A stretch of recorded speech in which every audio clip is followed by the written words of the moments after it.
I thought we would talk a little bit about today the risk-based security concept. And what that means is we are evolving as an agency, this is TSA, from treating every passenger the same to attempting to assess the risk of every passenger and then to manage that risk appropriately. I'm sure every one of you in this room and everyone watching has come in contact with TSA, literally in contact.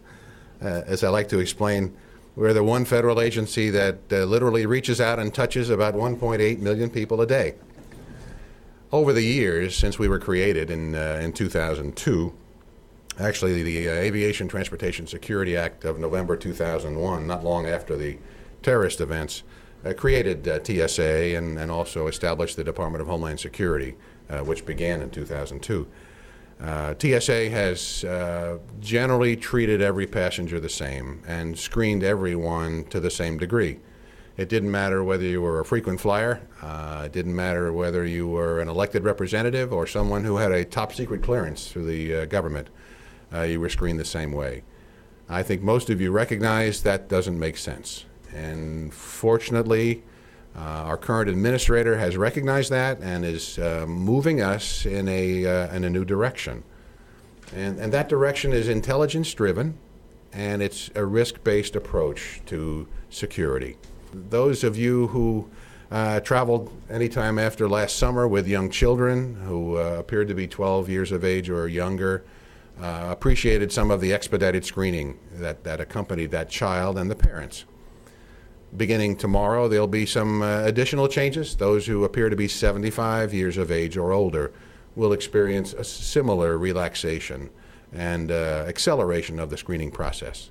I have to appreciate the partnerships that we have in Massachusetts, particularly with the Massachusetts Port Authority, the state police, and the carriers over at Logan Airport, which really have caused us to be a primary focus, a primary source for testing technologies and testing new concepts here. We have multiple pilot programs and proofs of concept that have often led to major changes in technology and procedural changes as well for the agency. Some of those new proofs of concept and pilots resulted in what is now known as a known crew member concept. It began in 5 airports last fall and now is expanding nationwide. It's a program in which people who are pilots or co-pilots with their identification, of course, verified by their carrier, also understand and appreciate expedited screening. Some of you may have heard about the concept called pre-check, and it's an arrangement with a number of carriers in which they're frequent flyers or various levels of flying frequency who have agreed to give some privacy information, some private information to the government, will qualify for pre-check.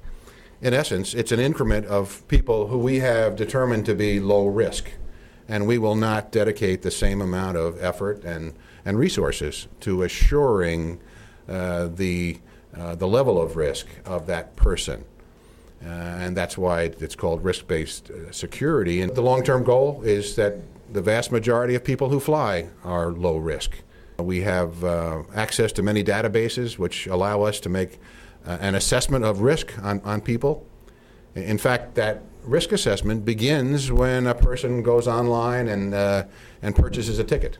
Another element of this is what we call the Assessor, and it's a derivative of the behavior detection program that Bob mentioned earlier. We began testing last August here at Logan Airport, and we are at certain locations during periods of each day. We literally speak to every passenger.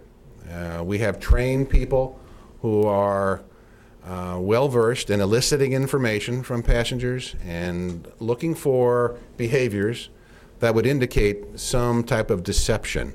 It's allowed us to improve the quality of our referrals to the state police. This has allowed us to identify many illegal immigrants who were flying in or around the country, or in some cases self-deporting. And it's allowed us to identify many people who had outstanding warrants.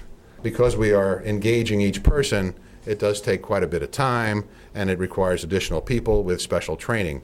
So we're looking at other models which would allow us to perform this function. It will allow us to take some of those excess resources that we won't use in looking at the low-risk people and to focus on those we know nothing about. I do believe over time, as we build this category of low risk, that it will free up both the technology and the people involved in the screening that we conduct today. I'm sure most people listening in today are frequent flyers or federal employees with some type of clearance and will probably comply with one of the requirements for a low-risk category, which makes us all smile.